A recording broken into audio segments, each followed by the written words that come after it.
Morning. Class 10th geography. ठीक है, SST में थोड़ा सा हम लोग ज्योग्राफी देखेंगे। तो ज्योग्राफी में जो चैप्टर है रिसोर्स एंड डेवलपमेंट, ठीक है। यही एक बहुत इम्पोर्टेंट चीज़ होता है, हर चीज़ में इसको समझना पड़ता है। अब मतलब पृथ्वी पर क्या क्या रिसोर्स हमें मिला है, ये शुरू से ही 6 से ही तुम लोग जान रहे हो, क्षिति, जल, पावक, गगन, समीरा, ठीक है। और इसके वजह से नेचुरल वेजिटेशन आया और उसमें वाइल्ड लाइफ आया। क्लियर। तो जो रिसोर्स भगवान जी कुछ सोच के दिए हैं ना, कि तुम इससे अपने नीड्स को पूरा करो, ठीक है।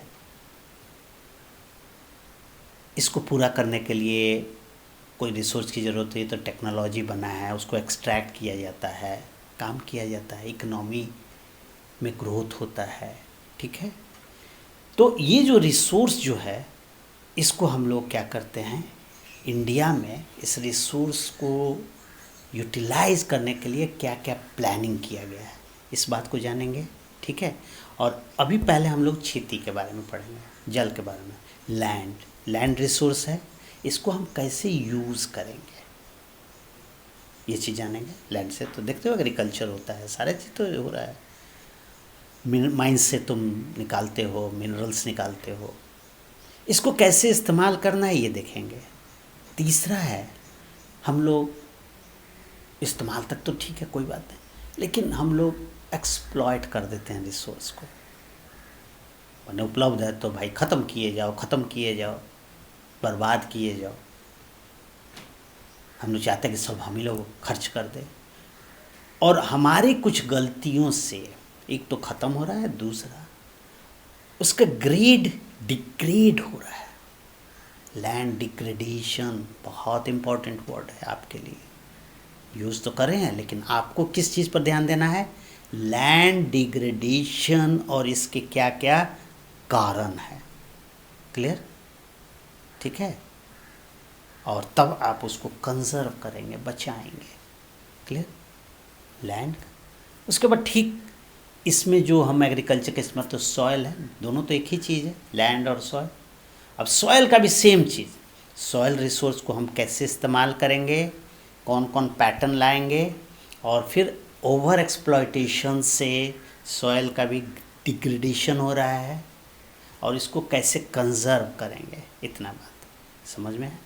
ये टॉपिक है। तो हम लोग किस किस एंगल पर देंगे, इस पर सिर्फ खेती के बारे में, कौन लैंड रिसोर्स के बारे में जाने कि जो है उस पर हम क्या क्या फ़ायदा ले सकते हैं, कैसे यूज़ कर सकते हैं, नंबर 2। और ओवर एक्सप्लॉयटेशन से जो डिग्रेडेशन हो रहा है, इस वर्ड को बहुत इम्पोर्टेंटली ध्यान देना और लिखना है, क्या क्या डिग्रेडेशन किस किस फैक्टर के कारण हो रहा है। क्लियर।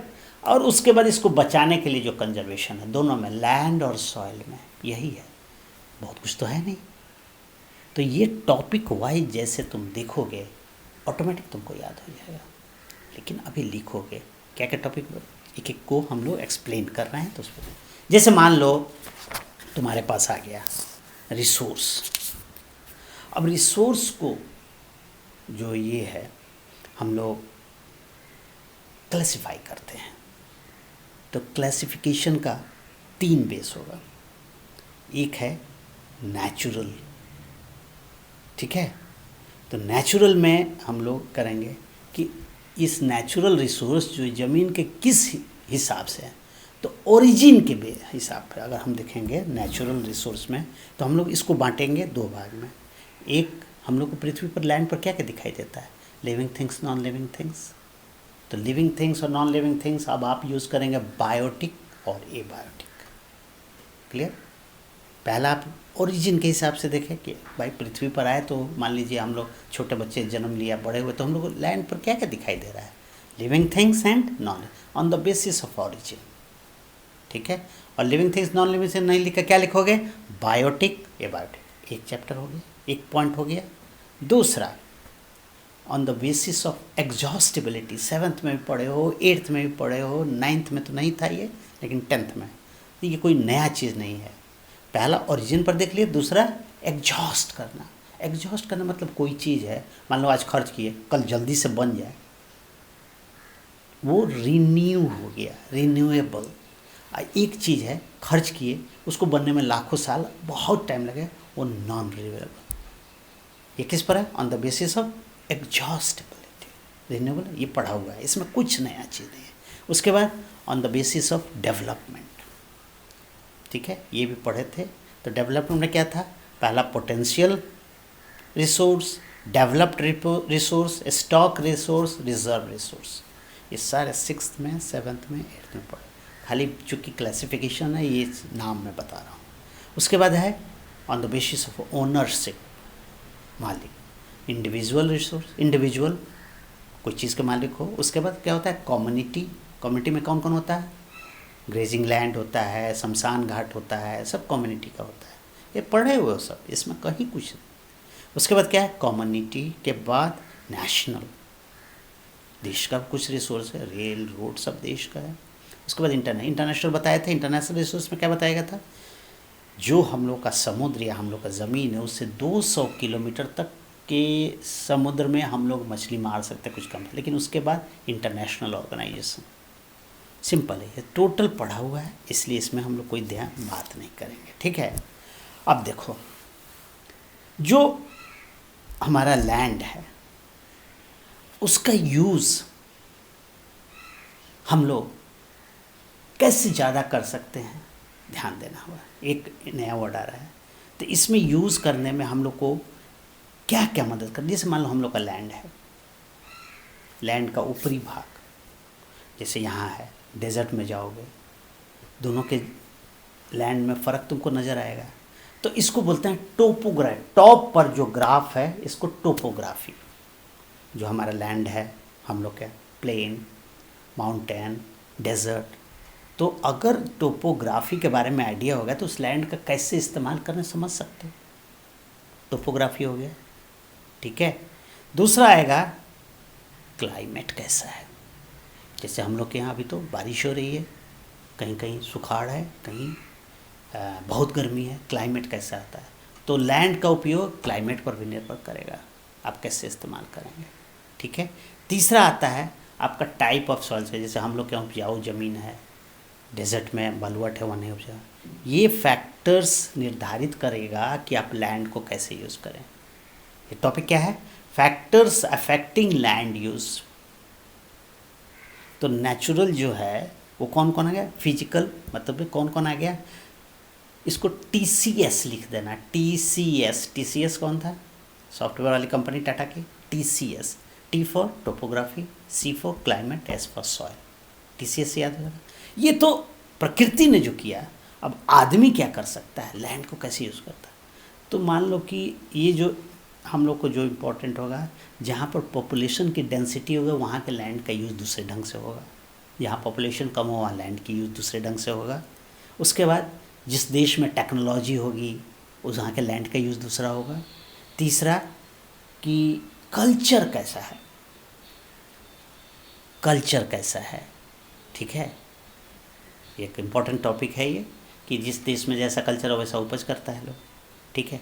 तो पहला हमने दिया जो लैंड के यूज़ में तुम्हें यूज़ होगा, TCS दिया, ठीक है, TCS। और दूसरा जो आदमी करेगा इसको करना PTC। TCS और PTC ये याद रखोगे तो ये समझ में आ जाएगा। P for population, T for technology, C for, एकदम बना लेना अलग अलग, तब याद करने के लिए कर रहे हैं, ठीक है बेटा। अब जो लैंड जो है वो डिग्रेड करेगा। डिग्रेड मतलब हम लोग ओवर एक्सप्लॉइट करेंगे तो ख़राब होता है। तो उसके जो कारण है जो तुम्हारे बुक में है, एक है डिफॉरेस्टेशन, मतलब पेड़ का कटाई करोगे लैंड ख़राब होने लगेगा, डिग्रेड होने लगेगा। दूसरा ओवर ग्रेजिंग, मतलब कि अगर मतलब खाली चर रहा है, गाय भैंस चरते जा रहा है, वहाँ लैंड मतलब घास ख़त्म हुआ है, बहुत सारा वहाँ पर दिक्कत होने लगेगी। तीसरा है इंडस्ट्रीज़ बैठ गया, वहाँ से डिस्पोजल जो मतलब जो कचरा है उसको ले जाकर वहाँ फेंक देते हैं, तो लैंड ख़राब हुआ है। 3 इम्पॉर्टेंट चीज़ है। उसके बाद माइनिंग जो करते हैं हम लोग, खोदते हैं ज़मीन, उसका फिर ख़राब होता है, समझे ज़मीन। तो 4 फैक्टर है जो तुम्हारे ज़मीन को ख़राब करता है, ठीक है। और क्या क्या है? पेड़ कटना, डिफॉरेस्टेशन, ओवरग्रेजिंग, माइनिंग, ठीक है। उसके बाद बहुत ज़्यादा पानी हो गया, ओवर इरिगेशन का, और डिस्पोजल ऑफ इंडस्ट्रियल वेस्ट, ये क्या है, खराब होगा। तो ये बचाने के लिए, कंजर्व करने के लिए, पहला है डिफॉरेस्टेशन, तो क्या करोगे, ज़्यादा पेड़ लगाओगे तो एफॉरेस्टेशन, ठीक है। ओवर ग्रेजिंग है तो कंट्रोल करोगे, माने जो उसमें गड़बड़ी हो रहा था उसी को कंट्रोल करोगे। तो पहला तुम्हारा क्या था, डिफॉरेस्टेशन, तो तुमको बचाने के लिए, कंजर्व करने के लिए क्या करना, एफॉरेस्टेशन करना है। दूसरा क्या है उसमें, ओवर ग्रेजिंग, तो ओवर ग्रेजिंग कंट्रोल करना है, ओवर ग्रेजिंग। तीसरा क्या है, माइनिंग, तो माइनिंग को मैनेज करना होगा कि कैसे हम लोग माइनिंग बहुत ज़्यादा एक्सप्लॉइट करके ना करें, ठीक है। कंट्रोल करना होगा माइनिंग एक्टिविटीज़ को। उसके बाद क्या है, ओवर इरिगेशन, इसको भी कंट्रोल करना है, पानी की जहाँ ज़रूरत है उसको किया जाए, नहीं तो पानी बह रहा है। तीसरा क्या, डिस्पोजल ऑफ इंडस्ट्रियल वेस्ट, अब इसका प्रॉपर ट्रीटमेंट करना होगा, जो डिस्पोज हो रहा है, कि प्लास्टिक है कहाँ रखें, कचरा है कहाँ रखें, ये गवर्नमेंट प्लान बनाए या जो कम्युनिटी है वो भी प्लान कर सकता है। तो जो तुम्हारा वहाँ डिग्रेडेशन में जो प्रॉब्लम है उसी को उल्टा कर दोगे, मैंने उसको ठीक कर दोगे तो कंजर्वेशन हो जाएगा, तो आसान हो जाएगा तुमको इसमें, ठीक है, ये चीज़ कर लोगे। तीसरा अब ज़मीन पर आता है, सॉइल है, सेम चीज़ सॉइल में, तो खाली एक चीज़ तुमको जानना है कि टाइप ऑफ सॉइल्स, इसका नाम है इसका।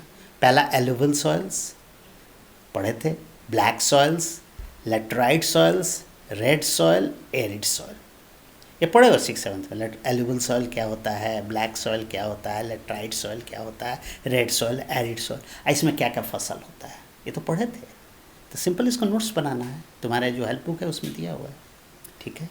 अब चलो, अब सेम चीज़ जो ओवर यूज़ करेंगे तो सॉइल ख़राब होगा, वही चीज़ है, क्या क्या चीज़ है, जो वहाँ डिफॉरेस्टेशन था, ओवर ग्रेजिंग था, माइनिंग था, जो चीज़ वहाँ पर है वही चीज़। 2 वर्ड और बढ़ जाएगा, जो पानी से, हवा से इरोजन होता है सॉइल का, ठीक है, इसके लिए 2 वर्ड आएगा, गली इरोजन और शीट इरोजन, ठीक है। और फार्मिंग अगर डिफेक्टिव मेथड करे तो 3 इसमें एक्स्ट्रा हो जाएगा। इसी को बचाने के लिए वही करना है, जो इसमें गड़बड़ी है उसको ठीक करोगे तो कंजर्वेशन होगा। तो ये चैप्टर बहुत आसान है, सब तुम्हारा पढ़ा हुआ है 6, 7, 8 में, सिर्फ इसके नोट्स बना लोगे, है ना, अब बना सकते हो, और हम उसको चेक करेंगे, जब बना लोगे तो हमसे फ़ोन करना, उसको व्हाट्सएप पे मंगा लेंगे और चेक कर लेंगे। बहुत सिंपल चैप्टर है बेटा, एकदम, चूँकि पढ़ा हुआ है, इस पर ज़्यादा टाइम इसलिए नहीं देंगे, सिर्फ एक बार रीडिंग। Okay, thank you.